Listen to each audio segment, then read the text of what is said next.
A huge part of the story of October the 7th was based on explaining away the results of the implementation of the Hannibal Directive. Hamas surely murdered people, mostly with gunshots, rifle shots, and grenades, handheld grenades, things like this. Well, who blew up this whole house full of people? Yeah. An Israeli tank did. Right. Who blew up all these cars? Israeli helicopters. But they had to put all that on Hamas.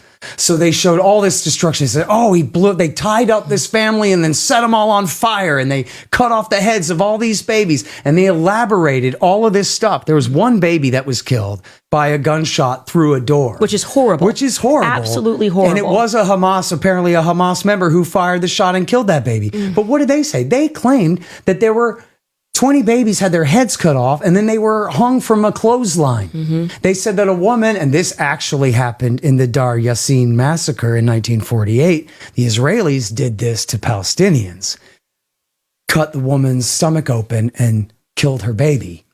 That is a real story from what the Israelis did to the Palestinians. They lied and said that the Palestinians did that to them. Another story, true, from the Nakba. They took a man's baby and threw him in an oven. And they used that story that the Israelis had done to the poor Palestinians and pretended that the Palestinians had done that to them. So in other words, instead of just saying, oh my God, Candace, it was horrible. All these people were killed. Civilians were shot in their own homes, in their cars on the road. Oh no.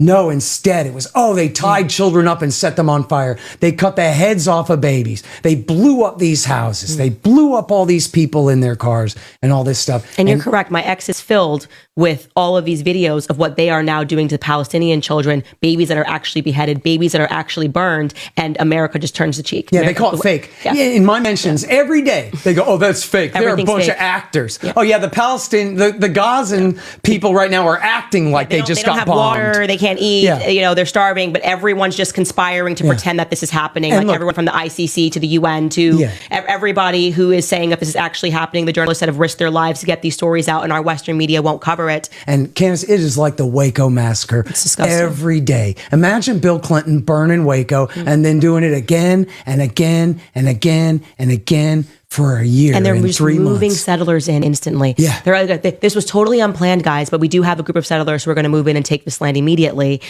gratefully. And that's what they, like with Syria, just now what's happening. A huge part of